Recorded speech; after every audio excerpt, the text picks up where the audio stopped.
बिस्मिल्लाहिर्रहमानिर्रहीम अस्सलाम वालेकुम डियर व्यूवर्स। आज के इस वीडियो में हम एयर पोल्यूशन के हवाले से बात करेंगे। इसके सोर्सेस क्या हैं और फिर उसके जो इफ़ेक्ट्स हैं एयर पोल्यूशन के, उनके जो इफ़ेक्ट्स ह्यूमन हेल्थ के ऊपर, इंसानी सेहत पर इसके क्या असरात हैं। तो सबसे पहले बात करते हैं एयर पोल्यूशन की।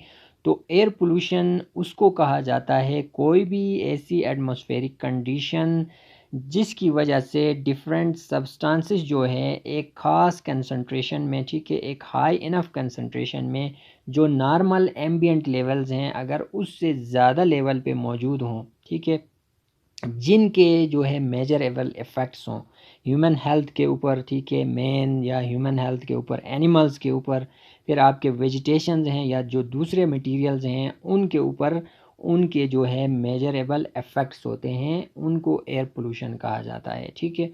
तो एयर पोल्यूशन कैसे बढ़ता है, उसकी एक रीज़न ये है कि आपको पता है इंक्रीजिंग पॉपुलेशंस और साथ साथ जो टेक्नोलॉजिकल सोसाइटीज़ हैं उनमें चेंजिंग आ गई।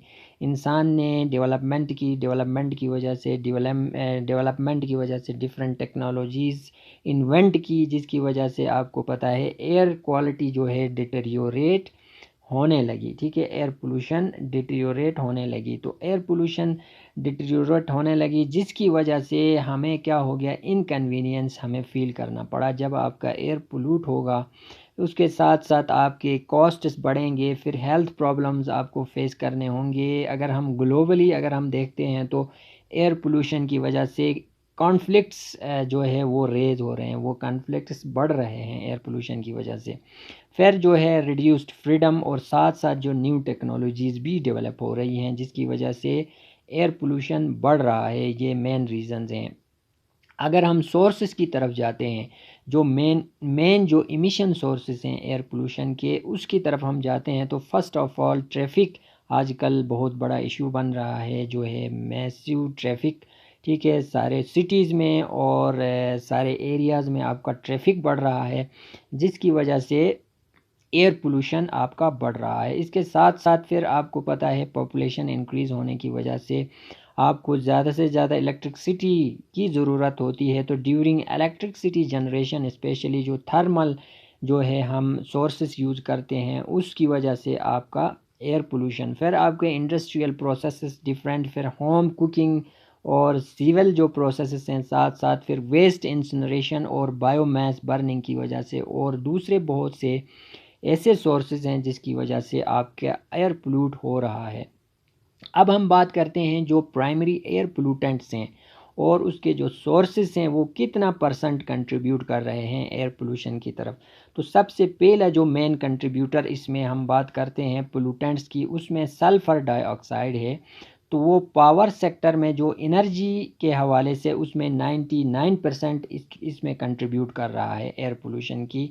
तो पावर में सबसे ज़्यादा कंबस्चन ऑफ कोल, फिर इसी तरह ऑयल, गैस और दूसरे जो बायो एनर्जी हैं, इन प्रोसेसेस की वजह से सल्फ़र डाइऑक्साइड जो है 90% जो है कंट्रीब्यूट कर रहा है एयर पोल्यूशन की तरफ एनर्जी और पावर में, ठीक है। फिर नाइट्रोजन डाइऑक्साइड वो भी 90% उसमें इंडस्ट्रियल जो एनर्जी सोर्स होता है वहाँ से जो है ये एयर पोल्यूशन में कंट्रीब्यूट कर रहा है। Specially fuel combustion emission processes में जो है नाइट्रोजन डाइऑक्साइड 99% कंट्रीब्यूट कर रहा है एयर पोल्यूशन की को। फिर पार्टिकुलेट मैटर 2.5 पीएम 2.5 ये जो है 85% ट्रांसपोर्ट सेक्टर में जो हम एनर्जी हम जनरेट करते हैं उसमें, specially exhaust, brake and tyre और दूसरे जो रोड वेयर फ्यूल एवेपोरेशन है उसकी वजह से 85% कंट्रीब्यूशन है एयर पोल्यूशन की। फिर कार्बन मोनोऑक्साइड ये जो है 92% कंट्रीब्यूट करता है, जो एनर्जी हम सोर्स बिल्डिंग्स के लिए करते हैं एनर्जी, जैसे कुकिंग है, हीटिंग और लाइटिंग की वजह से कार्बन मोनोऑक्साइड की contribution 92%। Then volatile organic compounds की कंट्रीब्यूशन है 66% एनर्जी में, स्पेशली जो फ्यूल हम सप्लाई करते हैं उसमें एक्सट्रैक्शन, स्टोरेज, फिर ट्रांसपोर्ट और ट्रांसफॉर्मेशन ऑफ फॉसिल फ्यूल्स, इसकी मद में जो है वोलेटाइल ऑर्गेनिक कंपाउंड्स की कंट्रीब्यूशन 66% एयर पोल्यूशन की तरफ जो है कंट्रीब्यूट कर रही है। फिर अमोनिया की बात करें तो ये 3% एनर्जी में, non energy specially agriculture solvents और वेस्ट्स वगैरह, उसमें जो है 3% अमोनिया की कंट्रीब्यूशन है एयर पोल्यूशन की तरफ। अब आते हैं इन एयर पोल्यूशन की वजह से और इन पोल्यूटेंट्स की वजह से क्या इफ़ेक्ट्स और हैज़र्ड्स रूनुमा होते हैं स्पेशली ह्यूमन हेल्थ के ऊपर। तो सबसे ज़्यादा जो है पार्टिकुलेट मैटर वो रिस्पायरेटरी डिजीज़ में कंट्रीब्यूट करता है, इसकी वजह से डिफरेंट रिस्पायरेटरी डिजीज़ जो है वो कॉज होती हैं। फिर सल्फ़र डाइऑक्साइड ये भी रिस्पायरेटरी डिजीज़ कॉज करता है। जो कार्बन मोनोऑक्साइड है वो पॉइजनस है ये, ठीक है। उसके अलावा नाइट्रिक ऑक्साइड जो है ये हैज़ी क्रिएट करता है। देन फोटोकेमिकल ऑक्सीडेंट्स इसमें जो आई इरिटेशन वगैरह, फिर ब्रीथिंग का भी प्रॉब्लम क्रिएट करते हैं।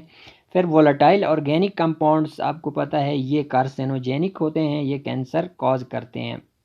देन अगर हम प्लांट्स की बात करते हैं तो उसमें भी ये एडवर्सली अफेक्ट करते हैं जो पोल्यूटेंट्स हैं स्पेशली एयर पोल्यूटेंट्स।